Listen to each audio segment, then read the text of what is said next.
William Tutsi, qui est présente ici et dont le frère a été tué d'une balle dans le dos par un policier. Que l'État n'a aucune responsabilité dans le fait que les Français...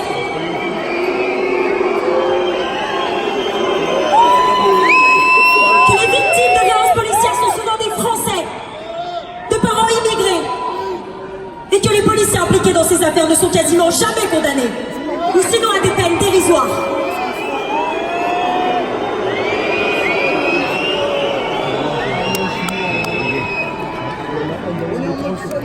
Vous savez, moi, je ne me suis pas contenté de fantasmer la vie en banlieue et d'en déformer la réalité à travers l'objectif d'une caméra ou d'un appareil photo.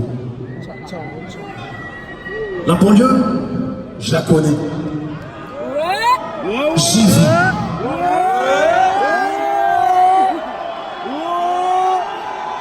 Et il est vrai qu'en banlieue, du talent, il y en a.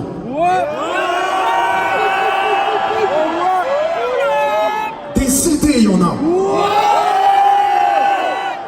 De l'intelligence, il y en a.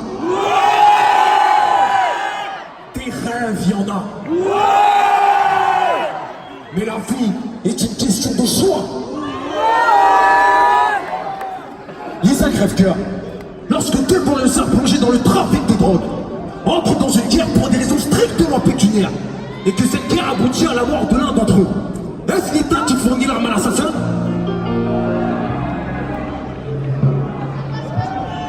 Est-ce l'État qui fournit l'arme à l'assassin? Les leur donne ou presque tout le temps malgré lui sur la détente? Est-ce l'État seulement qui empêche les banlieusards de se concerter, de s'unir, de s'organiser pour améliorer par eux-mêmes la situation des banlieues françaises ou pour préserver les plus jeunes de leurs propres erreurs? Je vais vous dire moi ce qui les en empêche. C'est la rapacité, la jalousie et l'absence de toute considération pour quelque chose qu'on appelle l'intérêt général. Parce qu'il peut y avoir deux façons pour un groupe de faire face à la pauvreté. La solidarité que voici.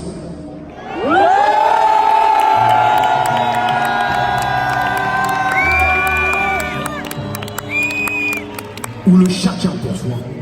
Encore une question de choix.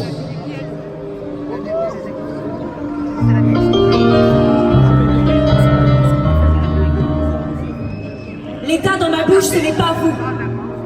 L'État dans ma bouche, ce ne sont pas des blancs uniquement. L'État dans ma bouche, ce sont ceux qui n'ont pas mesuré l'ampleur des dégâts moraux causés par des discriminations territoriales. Et oui, disons-le, raciales. Je trouble vos fantasmes, moi, banlieusard à la peau épais. Je le fais sans sarcasme, non. Ma place n'est pas à la prison de Fred. L'État dans ma bouche, ce sont ceux qui, avec la complicité des médias, ont réussi à monter une partie des Français contre une autre, en manipulant froidement les conséquences, sans jamais s'intéresser aux causes. Cela porte une responsabilité. Je ne laisserai ni à vous, ni à l'État le pouvoir de décider pour moi. Victime ou soldat, gardez bien en mémoire, lequel de ces deux fut mon choix.